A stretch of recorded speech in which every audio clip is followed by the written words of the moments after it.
Selamat pagi anak-anak. Ada yang tidak hadir hari ini? Coba deh lihat dulu sisi depan, belakang, kanan, samping kanan, samping kiri kalian. Ada nggak temennya yang tidak hadir hari ini? Semuanya hadir ya, lengkap ya. Bagus, hebat anak-anak ibu, jempol, yeay. Oke anak-anak, ada yang masih ingat minggu lalu kita belajar tentang apa? Ayo, siapa yang masih ingat? Bisa angkat tangannya ya, nanti ibu kasih nilai. Teks biografi Ibu. Iya betul, minggu lalu kita sudah belajar tentang teks biografi. Nomor absen berapa? Putra, coba sebutkan nomor absennya. Ya, sebutkan nomor absennya ya. 10 Bu. Oke, bagus Putra. Jadi minggu lalu kita sudah belajar tentang teks biografi. Nah, sekarang Ibu ingin dengar dari penjelasan kalian. Kalian sudah belajar kan minggu lalu ya? Itu tentang teks biografi. Nah, sekarang Ibu ingin mendengarkan penjelasan kalian atau pendapat kalian tentang teks biografi. Tapi ibu pengennya ini kalian nyebutinnya pakai bahasa sendiri ya. Jadi jangan lihat buku, jangan nanya temen ya. Ibu mau kalian mengungkapkan sendiri dari yang kalian pelajari minggu lalu, karena ibu ingin mengetes saja ya kemampuan kalian. Gak apa-apa salah, gak apa-apa. Mau benar, mau salah, tetap ibu kasih nilai ya, karena ibu mengapresiasi keberanian kalian sudah mau berani menyampaikan pendapatnya ya. Silakan, siapa yang bisa pakai kata-katanya sendiri, hayo. Saya Bu. Iya Putri, silakan Putri. Apa itu teks biografi? Teks biografi adalah teks yang berisi tentang perjalanan hidup seseorang. Oke, bagus Putri. Tepuk tangan dulu dong buat Putri. Yeay. Ada yang punya pendapat lain? Ingat ya, salah nggak apa-apa loh. Ibu tetap kasih kalian nilai kok. Tenang aja. Saya Bu. Oke, Putra. Silakan Putra. Ya, silakan Putra. Teks biografi adalah sebuah teks yang berisi tentang perjalanan hidup seorang dari ia lahir sampai meninggal, dan teks tersebut ditulis oleh orang lain. Oke, bagus Putra. Tepuk tangan dulu dong buat Putra. Jadi teks biografi adalah sebuah teks yang berisi tentang kehidupan seseorang selama ia masih hidup. Nah, jadi teks biografi itu berisi tentang perjalanan hidup seseorang ya. Jadi di dalam teks biografi itu ada tentang perjalanan, karirnya dari ia baru lahir ngapain aja, seperti itu ya dalam teks biografi. Nah, lalu apa bedanya teks biografi dengan autobiografi? Kalian pasti sudah pernah mendengarkan itu biografi, ada biografi satu, ada autobiografi. Nah, lalu apa bedanya? Oke, jadi biografi ini ditulis oleh orang lain. Nah, jadi biografi adalah sebuah teks tentang perjalanan hidup seseorang yang ditulis oleh orang lain. Nah, sedangkan autobiografi itu perjalanan hidup seseorang yang ditulis oleh dirinya sendiri. Jadi, misalnya nih ya, misalnya Putra. Nah, Putra menulis tentang perjalanan hidupnya Putra. Nah, itu dimaksud dengan autobiografi ya. Kalau misalnya nih Ibu menulis perjalanan hidup Putra, nah itu namanya biografi. Paham ya? Oke. Nah, biasanya di dalam teks biografi ini terdapat hal-hal yang perlu diteladani oleh orang lain. Bisa oleh orang lain yang diteladani oleh maksud ibu yang diteladani dari si tokoh yang terdapat di dalam teks biografi tersebut ya. Nah, selain itu biasanya juga teks biografi ini memuat hal-hal yang menginspirasi para pembacanya. Sampai situ paham ya? Pasti paham lah, ini murid-murid ibu pintar semua kok ya. Oke, itu tentang teks biografi. Selanjutnya, di dalam teks biografi ini juga ada ciri-ciri. Sama seperti teks-teks yang lainnya ya, misalnya kayak cerpen atau puisi, itu teks biografi juga ada ciri-ciri. Mau tahu kan ciri-cirinya apa? Yang pertama, ciri-ciri yang pertama, teks biografi itu harus memuat atau membawa suatu informasi yang berlandaskan kenyataan pada tokoh yang sedang dikisahkan dalam bentuk narasi. Ada yang paham maksudnya? Oke, jadi di dalam teks biografi itu harus sesuai dengan kenyataan yang dialami oleh tokoh yang ditulis dalam teks biografi. Nah, tidak boleh mengada-ngada, tidak boleh mengarang. Misalnya dalam tokoh itu ya, maksud ibu dalam teks biografi ini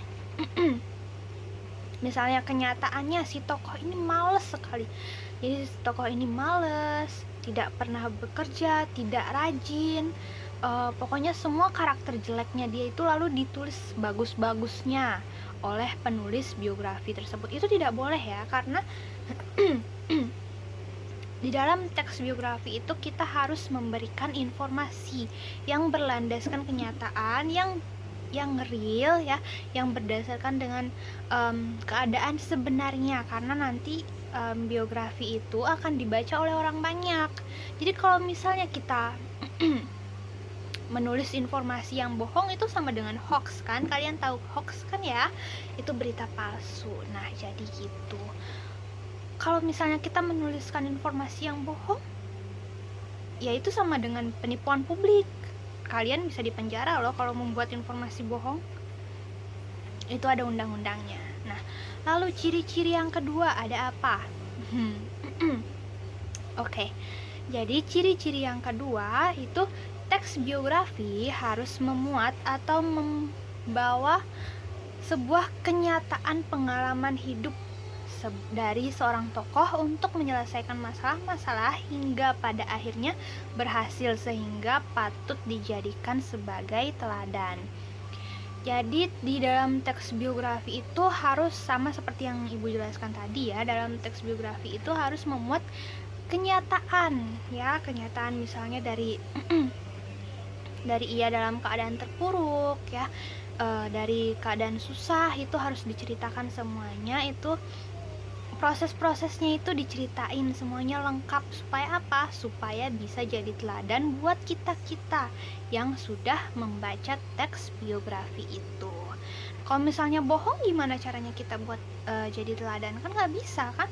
Nah, makanya dari itu teks biografi itu harus memuat kenyataan-kenyataan yang tujuannya itu untuk menyelesaikan masalah-masalah yang dialami oleh si tokoh ini sampai akhirnya dia bisa berhasil. Misalnya dari dulu dia terpuruk sampai sekarang itu dia bisa berhasil melewati keterpurukannya. Itu kita harus buat senyata-nyatanya ya. Oke, kemudian ciri yang ketiga. Ini ada 3 ciri-ciri ya ternyata. Nah, ciri-ciri yang ketiga itu teks biografi harus mempunyai struktur yang jelas. Nah, strukturnya itu terdiri dari orientasi, kemudian ada masalah, kemudian ada reorientasi. Untuk penjelasan masing-masing dari strukturnya ini nanti akan ibu jelaskan ya belakangan. Oke, itu ada struktur. Tadi ada ciri-ciri tentang teks biografi. Nah, selain ciri-ciri dalam teks biografi ada apa aja? Ada apa lagi selain ciri-ciri? Ada jenis-jenis biografi. Nah, di awal ibu sudah jelaskan kan? Itu ada ciri-ciri dari biografi. Siapa yang masih ingat? Udah pasti lupa semua nih ya, padahal baru aja lewat loh. Oke, jelas. ciri-ciri jenis-jenis dari biografi. Nah, jenisnya itu ada 2. Yang pertama itu ada biografi berlandaskan penulisnya. Nah, teks biografi berlandaskan penulisnya ini dibagi menjadi 2 bagian lagi. Yang pertama ada autobiografi, kemudian yang kedua ada biografi. Nah, autobiografi adalah biografi yang dikutip sendiri oleh tokoh atau orang-orang yang bersangkutan. Itu maksudnya autobiografi itu adalah sebuah teks biografi ya, atau perjalanan hidup seseorang yang ditulis oleh dirinya sendiri. Tadi Ibu sudah jelaskan ya dari pertama. Misalnya Putra Putra menulis tentang perjalanan hidup Putra sendiri ya. Nah, itu namanya autobiografi. Gitu ya. Kemudian yang kedua ada biografi. Nah, biografi ini dikutip atau ditulis oleh orang lain dengan adanya izin langsung dari tokoh yang akan ia kisahkan di dalam sebuah karya tulisnya. Nah, singkatnya atau sederhananya seperti yang Ibu jelaskan tadi, biografi itu misalnya Ibu mau nulis perjalanan hidup si Putra. Nah, karena Ibu yang nulis, jadi itu namanya biografi, karena bukan Putra sendiri yang nulis ya, tapi orang lain. Nah, itu namanya biografi. Itu jenis biografi yang pertama. Kemudian jenis biografi yang kedua itu berdasarkan isinya. Nah, berdasarkan isinya, teks biografi ini juga dibagi menjadi 2 bagian. Yang pertama, biografi tentang perjalanan hidup. Nah, biografi tentang perjalanan hidup ini adalah biografi yang mengisahkan atau menceritakan tentang perjalanan hidup seseorang atau yang biasa disebut dengan tokoh. Nah, tokoh ini ditulis secara lengkap dan jelas, lalu ditulis secara ringkas. Nah, itu. Kemudian yang kedua, biografi tentang perjalanan karir. Kalau yang pertama tentang perjalanan hidup itu ya hidupnya dari ia lahir sampai ia meninggal, itu isinya apa saja, yang dialaminya apa saja ya, dalam perjalanan hidupnya itu ditulis secara lengkap dan jelas di biografi. Kemudian biografi tentang perjalanan karir. Nah, biografi ini adalah biografi yang di dalamnya mengisahkan atau menceritakan tentang perjalanan karir dari tokoh dari ia awal mulanya merintis karir sampai akhirnya ia berhasil atau sukses. Nah, perjalanan karir ini untuk menggapai kesuksesan ini itu ditulis dalam biografi, dan selain menggapai kesuksesan, dia juga menggapai cita-citanya yang telah ia impikan selama ini, itu juga ditulis di dalam biografi. Oke, itu ada tadi jenis dari teks biografi. Selanjutnya, struktur dari teks biografi ya. Itu tadi Ibu udah sebutin tapi belum Ibu jelasin ya. Yang pertama ada orientasi. Orientasi adalah pengenalan dari suatu tokoh. Nah, orientasi pada bagian awal sebuah teks itu harus memperkenalkan bagaimana gambaran awal dari seorang tokoh. Misalnya, Ibu nulis biografi tentang Raden Ajeng Kartini ya. Orientasinya itu apa? Misalnya gini, Raden Ajeng Kartini lahir pada tanggal 21 April tahun sekian gitu. Ia lahir di Jawa misalnya seperti itu. Nah, itu termasuk dari orientasi. Kemudian yang kedua ada kejadian atau peristiwa dan masalah. Nah, ini itu termasuk struktur yang kedua ya. Jadi di kejadian atau peristiwa dan masalah ini adalah sebuah bagian yang menyelami lebih dalam mengenai kehidupan seorang tokoh. Nah, biasanya bagian ini dimulai dari ia lahir sampai ia berkembang menjadi dewasa atau sampai ia meninggal gitu ya. Nah, pada bagian ini itu dijelasin tentang suka duka yang dialami oleh tokoh. Nah, bagaimana seorang tokoh tersebut dapat menjadi seperti sekarang itu dijelasin dalam teks biografi ya. Tentunya didukung oleh fakta-fakta hidup dari seorang tokoh. Ingat ya, kalau menulis biografi itu nggak boleh asal-asalan. Jadi kita harus menulisnya itu sesuai dengan fakta yang ada. Kemudian yang terakhir ada reorientasi. Nah, reorientasi ini merupakan penutup dari sebuah teks biografi. Nah, reorientasi biasanya memberikan kesimpulan terkait suatu tokoh. Meskipun memberikan kesimpulan, tetap saja reorientasi ini harus bersifat netral. Jadi dia tidak memihak siapa saja ya, atau yang biasa kita sebut netral. Kemudian apalagi ada teks kebahasaan atau ciri kebahasaan atau kaidah kebahasaan atau bahasa yang digunakan di dalam teks biografi. Nah, apa saja itu? Yang pertama, menggunakan kata ganti orang ketiga tunggal, misalnya ia, dia, atau beliau. Nah, yang kedua, itu banyak menggunakan kata kerja tindakan untuk menjelaskan peristiwa atau perbuatan fisik yang dilakukan oleh tokoh. Nah, yang ketiga, banyak menggunakan kata kerja pasif untuk menjelaskan peristiwa yang dialami oleh tokoh. Kemudian yang keempat, itu banyak menggunakan kata sifat untuk mendeskripsikan sikap tokoh seperti jenius, rajin, dan ulet. Nah,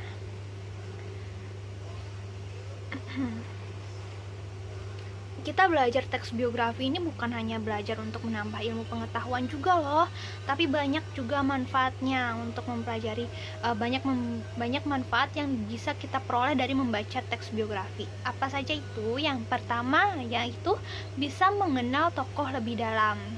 Nah, manfaat dari kita membaca teks biografi yang pertama itu kita akan lebih mengenal tokoh yang diceritakan. Misalnya Raden Ajeng Kartini, kita tahu itu Raden Ajeng Kartini itu hanya pahlawan wanita saja, tapi itu tuh tidak hanya pahlawan wanita. Nah, banyak juga tentang perjalanan hidup Raden Ajeng Kartini yang bisa kita peroleh dari membaca teks biografi beliau, gitu ya. Kemudian yang kedua, belajar tentang keteladanan. Dalam biografi tokoh itu disebutkan ada hal-hal yang perlu diteladani. Nah, dari situ kita bisa mencontoh atau meneladani sikap-sikap baik dari seorang tokoh tersebut sehingga kita bisa menjadi seperti dia yang mempunyai prestasi gitu ya. Kemudian yang ketiga, membangun sebuah motivasi ya. Ketika kita membaca sebuah biografi itu tanpa kita sadari sebenarnya kita akan belajar banyak tentang motivasi. Misalnya saja motivasi untuk meraih sebuah mimpi, meraih cita-cita dan sebagainya. Kemudian manfaat yang keempat yaitu memahami keputusan tokoh dalam biografi, dan yang terakhir yaitu berpikir analisis. Nah, itu tadi penjelasan tentang teks biografi ya. Oke, minggu lalu ibu sudah menugaskan kalian untuk mencari teks biografi ya kan, untuk mencari satu teks biografi dan membacanya. Kemudian kita sebentar akan belajar tentang hal-hal yang perlu diteladani oleh tokoh yang terdapat dalam teks biografi yang sudah kalian baca ya. Apakah kalian sudah mencarinya? Sudah semua mencarinya? Sudah ya? Sudah, Ibu. Oke, bagus. Sekarang siapa lagi yang mau berbicara atau menceritakan tentang teks biografi yang sudah dibaca? Saya, Bu. Saya. Oke, ada Putri. Silakan, Putri. Saya kemarin membaca biografi dari Presiden B.J. Habibie. Saya sangat suka dengan beliau sebab kesetiaannya kepada Ainun, almarhum istrinya, yang benar-benar luar biasa. Beliau juga dikenal dengan julukan Bapak Pesawat karena berhasil menciptakan pesawat pertama Indonesia. Dengan berbagai pencapaian dan perannya bagi bangsa Indonesia, akhirnya kisah hidup B.J. Habibie dibuatkan film. Selain itu, saya juga mengenal beliau lewat salah satu filmnya yang berjudul Habibie dan Ainun. Dalam film tersebut ditayangkan tentang kesetiaan beliau pada Ainun istrinya. Kisah cintanya tersebut juga banyak dikagumi oleh masyarakat termasuk saya. Wah, tepuk tangan dong buat Putri. Bagus ya, Ibu juga suka loh. Itu tahu filmnya B.J. Habibie itu Presiden Republik Indonesia itu. Ibu tahu juga filmnya itu yang diperanin sama Reza Rahardian ya. Ibu suka sekali nonton itu. Bikin haru gitu ya. Presiden B.J. Habibie ini merupakan sosok yang romantis dan sangat mencintai istrinya Ainun ya. Nah, kesetiaan dari B.J. Habibie ini itu dimuat dalam sebuah film atau ditayangkan sebuah film untuk mengapresiasi tindakan dari beliau gitu ya. Nah, buat kalian ya murid-murid Ibu, mungkin sebentar lagi bisa jadi bapak ya, menikah gitu misalnya nanti, pasti ya nanti kalau sudah besar ya. Itu perlu meneladani sifatnya dari Habibie dan juga Ainun yang sama-sama setia ya.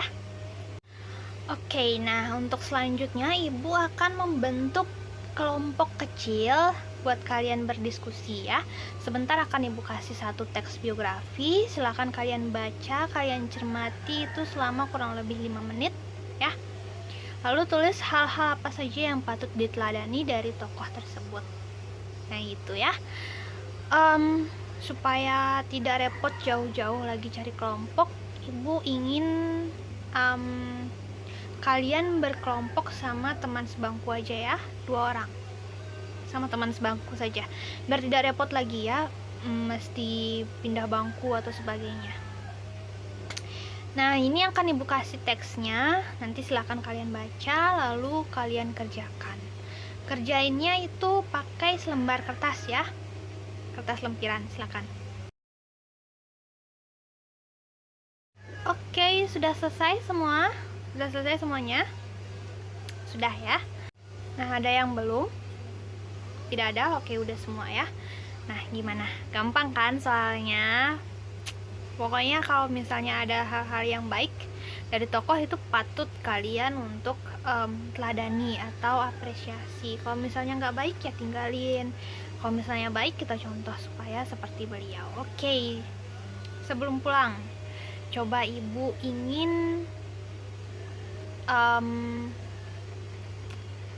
Roni. Ibu ingin Roni. Coba Roni sebutkan satu saja hal yang perlu diteladani oleh tokoh Raden Ajeng Kartini. Ayo. R.A. Kartini merupakan tokoh emansipasi wanita. Nah, kenapa dia disebut sebagai tokoh emansipasi wanita? Karena ia memperjuangkan hak-hak wanita dan menuntut kesetaraan gender antara pria dan wanita. Oke, bagus Roni. Sekarang Putra coba. Putri deh, Putri. Coba Putri, apalagi hal yang patut diteladani dari Raden Ajeng Kartini? Kartini muda memiliki keinginan untuk memajukan perempuan Indonesia yang pada masa tersebut hanya memiliki status sosial yang sangat rendah. Ia merintis keinginannya ini dengan mengajari anak-anak perempuan di sekitarnya untuk bisa menulis dan membaca. Oke, bagus Putri. Terakhir Yaya. Nah, kenapa setiap tanggal 21 April diperingati sebagai Hari Kartini? Ayo. Karena Raden Ajeng Kartini lahir pada tanggal 21 April dan dia yang memperjuangkan hak-hak wanita Indonesia. Iya, bagus ya. Wah, pinter-pinter ya murid Ibu, sudah paham semuanya ya. Nah, ada lagi yang masih belum mengerti? Yang masih belum mengerti silakan ditanyakan ya. Tidak ada? Oke. Karena jika tidak ada, silakan belajar di rumah dengan baik. Pelajari semua materi tentang teks biografi dari minggu lalu sampai minggu ini. Maksudnya hari ini ya. Nah, minggu depan, minggu selanjutnya itu kita akan mengadakan ulangan ya. Ulangannya itu materinya tentang teks biografi dari minggu lalu sampai hari ini juga ya. Oke, terima kasih anak-anak kalian telah mengikuti kelas dengan baik. Ibu harap kalian tetap aktif di kelas ya, seperti ini tadi. Kalian benar-benar luar biasa. Tepuk tangan dulu dong. Oke, selamat siang. Sampai jumpa minggu depan. Bye bye.